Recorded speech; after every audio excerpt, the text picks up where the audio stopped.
me go to the ABS thing. It'll boot up. It'll boot up pretty quick. They just did an update. Yeah, it's all good. I just hit the button, so we can do you can get the audio later. And welcome everybody, Indie Sports Car Podcast Midday Edition. Special guest here, Rinus VeeKay, coming off winning the 2020 NTT IndyCar Series Rookie of the Year. And he's already confirmed next year coming back full time with Ed Carpenter Racing. Welcome, Rinus. Yeah, thanks. Thanks for having me. You know, Rinus, I've often said, and Misty can attest to this, that I think Ed Carpenter is a very smart man, and he proved it once again. Yeah, he really is. It's a good team boss and teammate at a few races. So tell us about the year, man. Like, just start from the beginning and tell us about your adventures into the first, being a rookie in the fastest car on earth, and all, just bring us. It was a good season. Started off a little rough in Texas. I think everyone has seen that. But then I came back strong in the Indy Grand Prix in July. Finished 5th, so that was pretty nice. And then overall had my first pole position at the Harvest GP and my first podium. So yeah, that was really a goal for me to end the season with at least a podium finish. So very proud of that, and I'm very happy to clinch the Rookie of the Year award. And I cannot wait to not be a rookie again next year and fight for the real stuff. Well, we know at some point you're going to be on that top step of the podium. It's not a matter of if, it's a matter of when. You're one of these guys that showed up on the scene and just laid out a whole lot of talent right off the bat. It was somewhat like an Oliver Askew kind of thing, only Oliver kind of, you coming from overseas and skipping the F1 ladder to come to the road to Indy, which we always say is a great idea because it's the only system in the world where there's a guaranteed advancement for the winner. And just talk about like how the road to Indy kind of prepared you for your first season of IndyCar. Yeah, the road to Indy really bred me well for towards the IndyCar.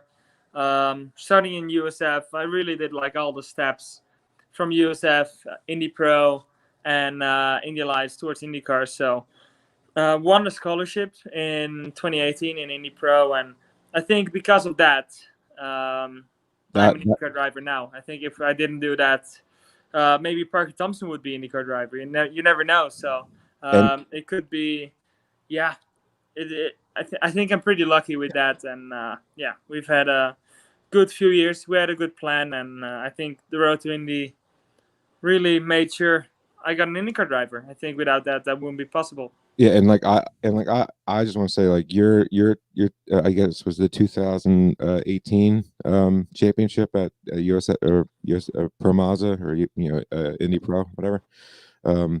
You against Oliver Askew, that was a great season. Watching you two go back and forth, that was really a lot of fun to watch.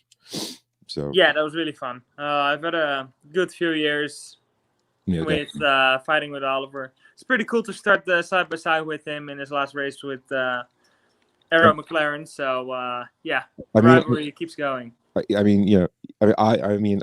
said it right away. Like this doesn't mean he's out of IndyCar by no means. I mean, he's going to be like a number one free agent. Honestly, I think. But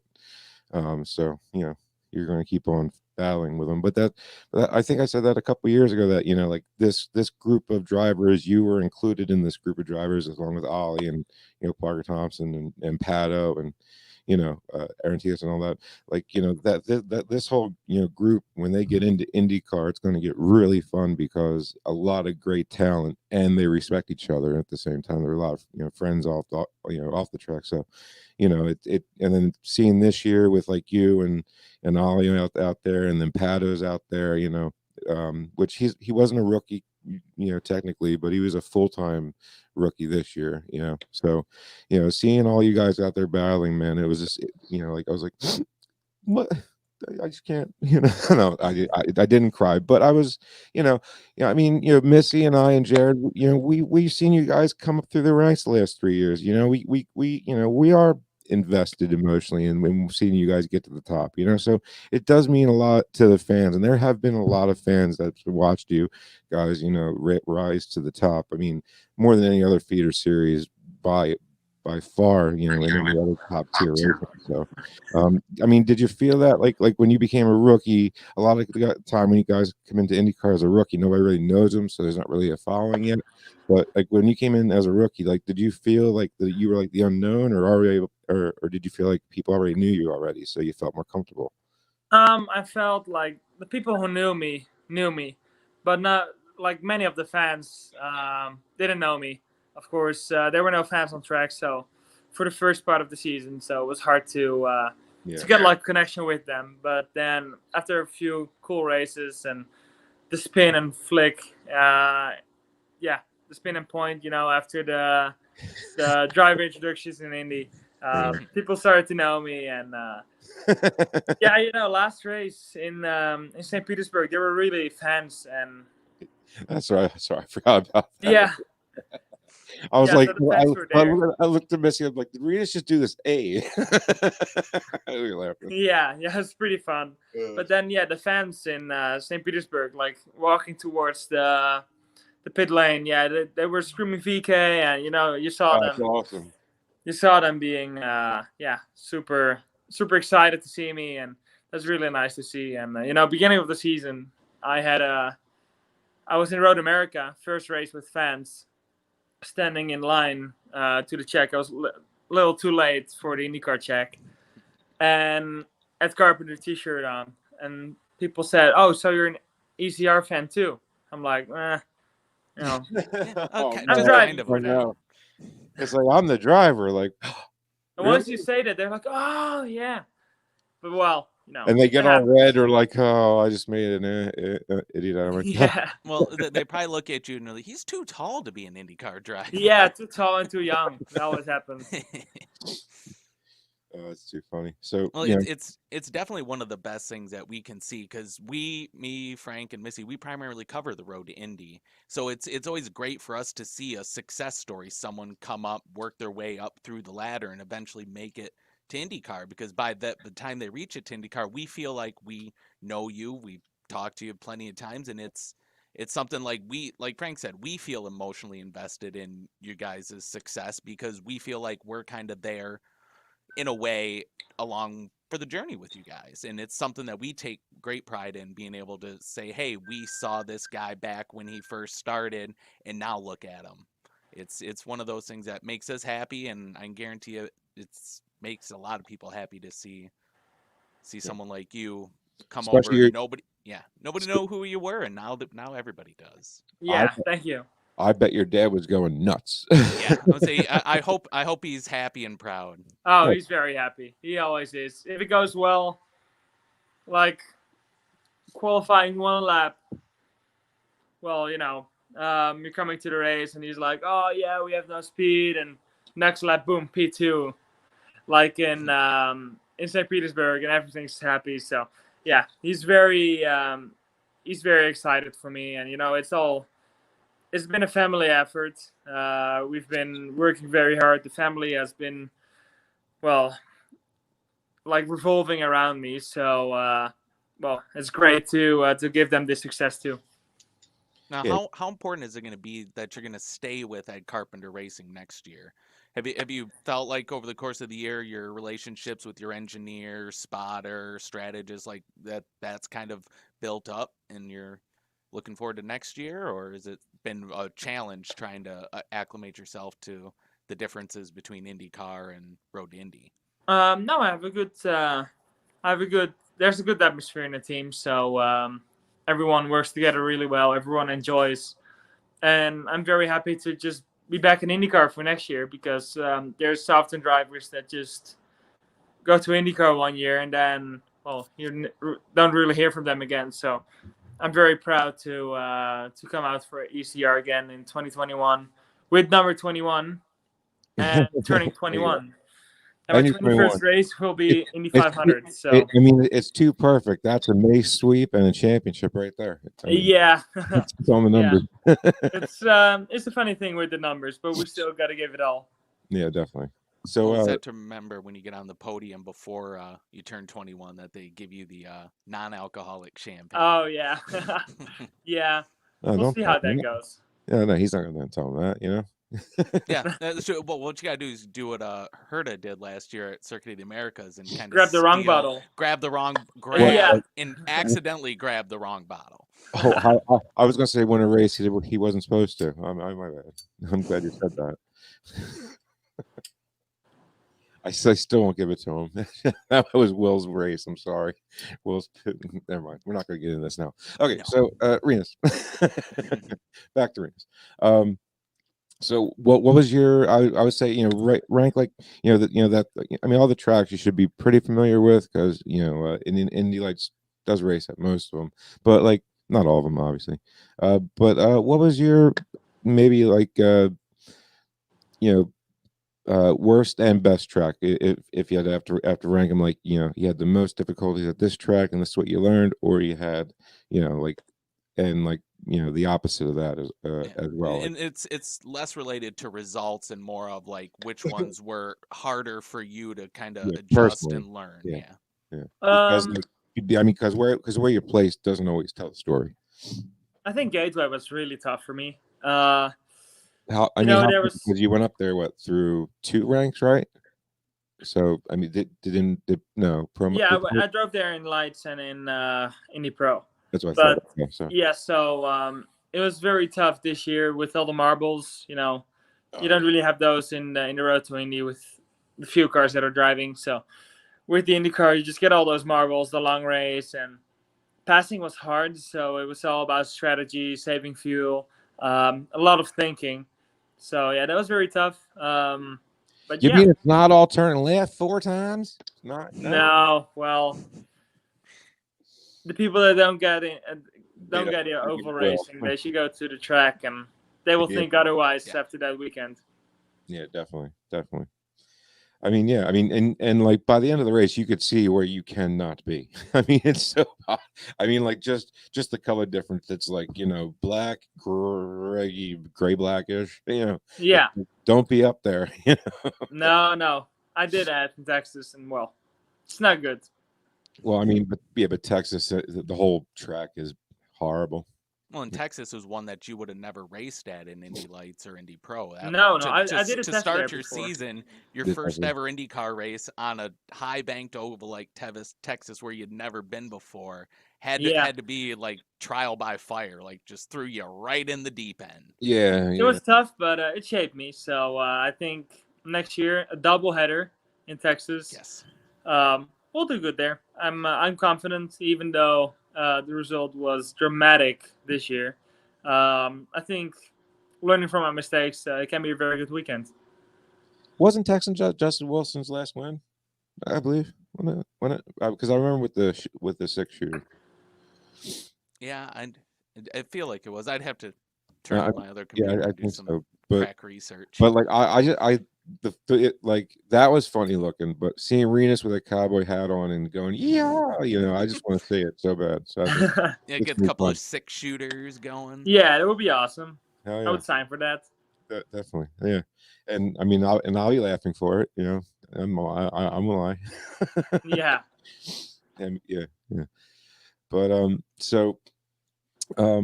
I mean, so like, what was your overall thoughts for the season? Like, what were you surprised that your strong points were that you didn't expect to be, and what were your weak points are that you didn't expect were going to be weak points that showed? Well, I think those overachieving mistakes, like in Texas, wanting too much, that's kind of surprised me. But I learned from that, and I think the mistakes or like the things that went better than I expected, well, kind of similar.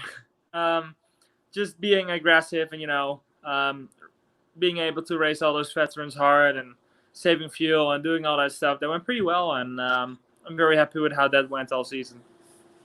That's great to hear. Like so they raised you with respect, but I'm sure they raised you a little bit harder than they would, other people. But I mean, we've seen them.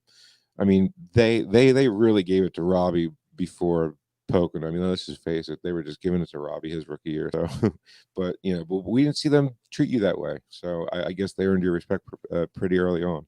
Yeah, I think right now, not a rookie anymore, but also I kind of showed what I could do with my pole and my podium in the Harvard GP. So I'm very happy with that. Awesome. Yeah, it was a pretty good year for the rookies. Just about all of you guys had some sort of successes and failures, and Yeah, all the full-time rookies had a podium. strong So season. Yeah, it's true. It's very true. Yeah, I don't know when the last time every rookie competitor in a full season managed to get at least one podium. It feels like it's been a very long time.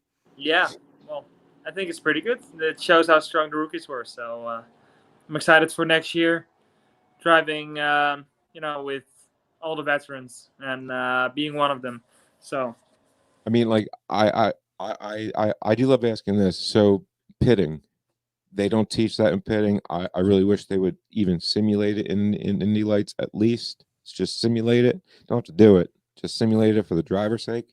So do you think they should, or do you think you caught on pretty quickly? Because it just seems kind of nuts throwing a rookie that came out of Road to Indy without ever pitting under green in that chaos of a situation at St. Pete usually, but it wasn't this time. But you see what I'm saying? Like, so do you think pitting was easy to pick up on or difficult, or there's an art to it, or oh, shut up and go ahead.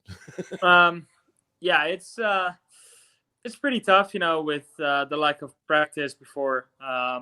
You kind of figure some stuff out while you're still racing. So it's tough coming from lights and then never doing pit stops to pit stops, making or breaking your race. So Exactly.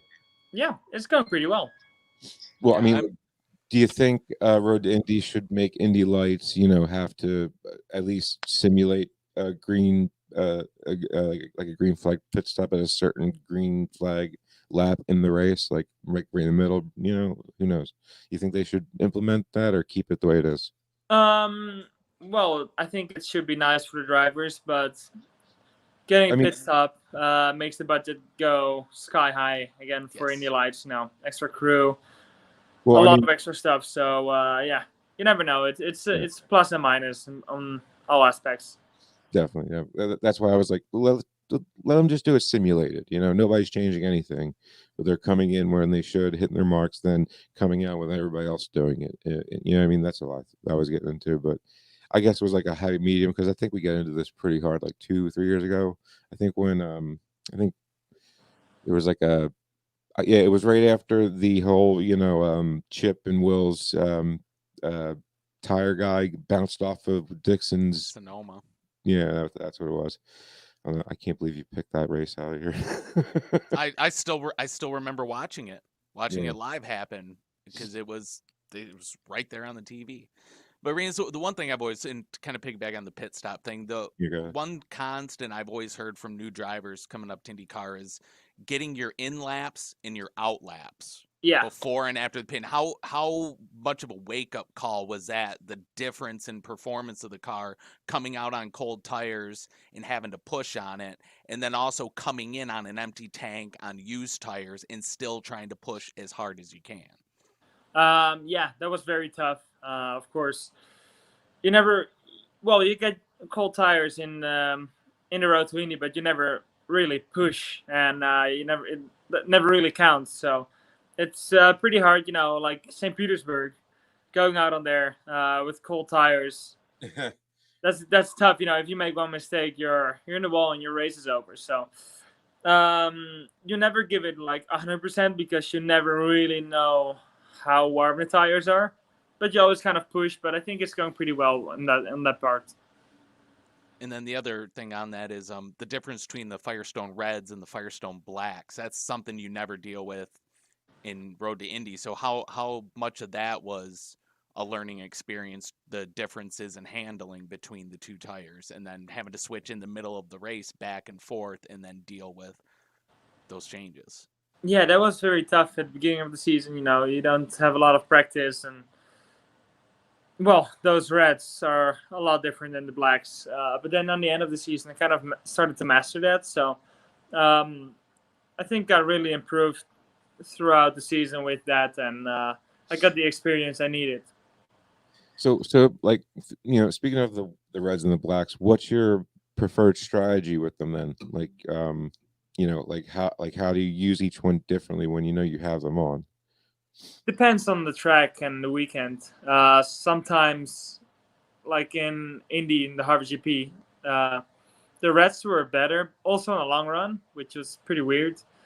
But then in St. Petersburg, then the Blacks were better. They just kept on for longer, so it's really tough to tell. It you really start to find out in the week throughout the weekend. Yeah, I mean, I guess it's going to be easier next year with St. Petersburg being the very first race you do from the last one, so fresh in your mind. Yeah, I think going in there with like the last race lap I did was in St. Petersburg, so we'll kind of feel more normal, but still starting the season in St. Petersburg is always nice. I mean, you said it. Feel more normal.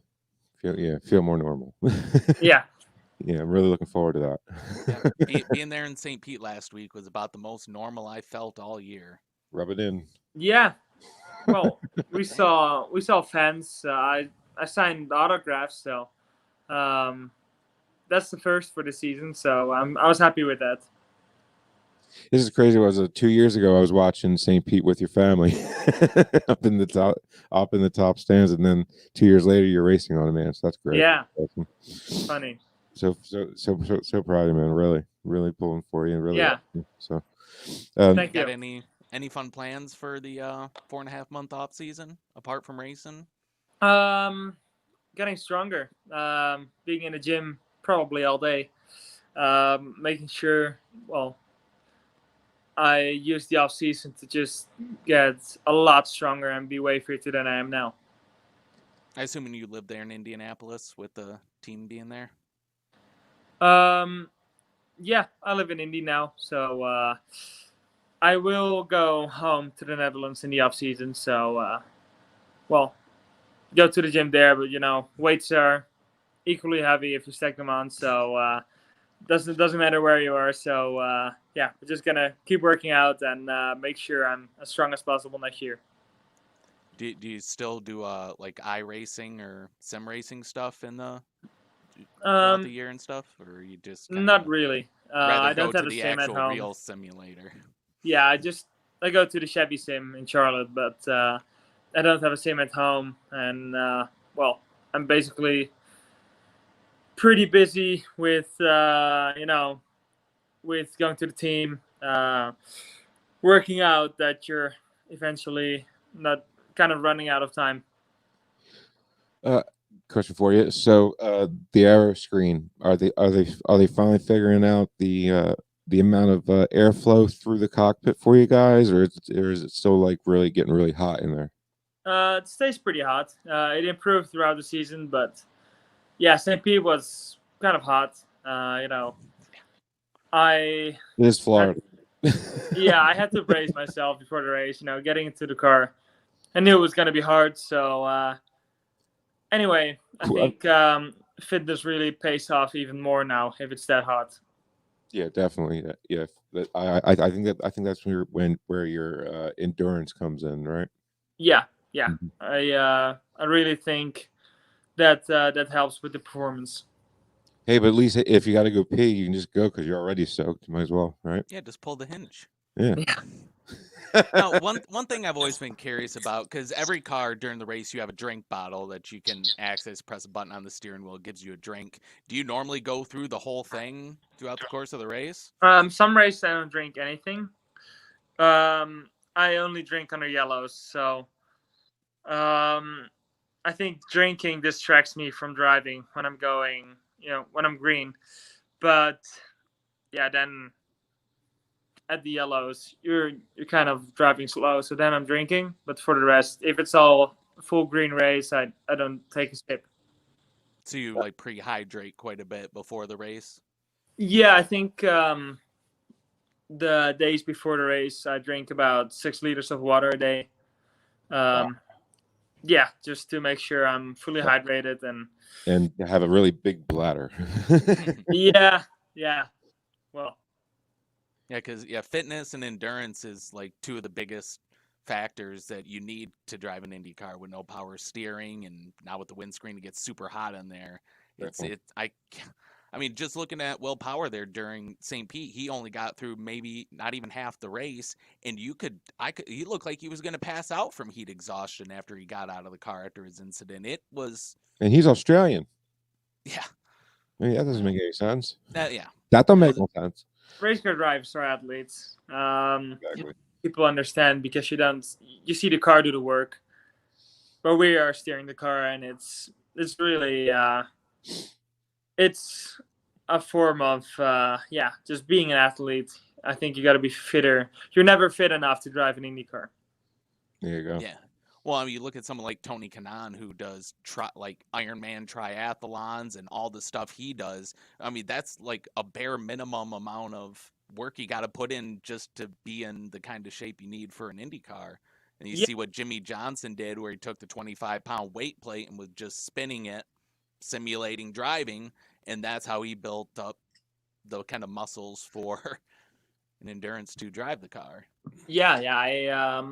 I live together with my trainer, and we normally train about like 5 hours a day. What's her name? Wink, wink. His name. Yeah, also my cook. That's pretty nice. But no, we work out a lot, and at one point, it starts to get really fun once you see progression and you see how you're getting stronger, and it kind of surprises you. Well, it's a competition between yourself, and that's what you guys are all super competitive. You set a goal, you work hard to try to reach that goal and see if you can do it earlier, or it's a lot of it's a game and a competition amongst yourselves, and that's what keeps you motivated. We always want to win everything as athletes, so we did want to give it 100%. Absolutely, definitely. I mean, like, so. Like what was the most physically demanding track of the year? Would you say it was St. Pete on the road because in the heat, or what did you say was Indy for the length, or what? I think the first Indy GP. That was really the first real test in the heat, and just first full race distance for me, and just being in heat, and I really got dehydrated. I got big cramps in my shoulders, and really needed to sit down. But yeah, it happens. After that, I felt pretty good after all the races, even in St. Pete when it was pretty warm. Well, some guys got IVs after the race, and I was just feeling fine, actually. So walking by like, yeah, well. It's I just made a sound. That's all. Yeah, it makes you feel good. It pays off that you work out so much. Definitely. So, let's talk about a little bit about like a racecraft. Like, how have you been doing on the racecraft? Have you learned anything new that you've been applying to your racing? Or I mean, there's always something new to learn, obviously. But racing against the best in the world. What have you learned? Have you learned anything from them racing them, or what? Yeah, definitely. You cannot make mistakes. That's the most important thing, and you gotta finish. That's you gotta finish. You don't have to be crazy, because there's a lot happening in IndyCar when you're in just one race, and before knowing it, you can be driving in the top 5. Well, you gotta keep your stuff together and don't put it in a wall or do anything crazy. Right. Well, yeah, especially get on a street circuit like St. Pete or Belle Isle, where it's nothing but concrete walls on each side, and there's zero margin for error around there, because even a light touch of the wall will end your day. Yeah, of course. I've had a few crashes in St. Pete, but no, for the rest, you're pushing the car, and Racing sometimes you go a little over the limit, but it happens. Never mind. I'm not gonna finish that joke. It's a good thing. Well, talking about the Belle Isle, I mean, the roads, like just the bumpiness and different surface. Like you have some asphalt, some concrete, new patches. I mean, like St. Pete, you go down that front stretch there on the runway, and if you get a tire on the painted part of the runway, then you see what Scott Dixon did. He lost it because he locked up a tire on the paint. It's amazing, like the different. And he should know better. Yeah, it's amazing how easily that car can end up in a 180. Yeah, it's very hard to catch the car once that happens. I mean, they were saying that it was raining on half the track and not the rest of the track. I mean, were you guys aware of that before you came up to the part wherever it was raining at? So, and then, I mean, you're on slicks. That's never a great thing. So, but, or did just TV over dramatize that? Well, those were big drops. I did not see any clouds, but I saw rain. So, on the aero screen, you can see the water falling down. But yeah, actually, there's always no grip at restarts on a street course. So I couldn't feel difference between dirt on the tires or rain. So. Right on. It's just slippery and slick and slippery, and it all feels awful. Yeah. Right on. Yeah. Now, are you a fan of racing in the rain? I love it, but I really have no experience in the last few years. In go-karts, I remember, I think I've won most races in the rain.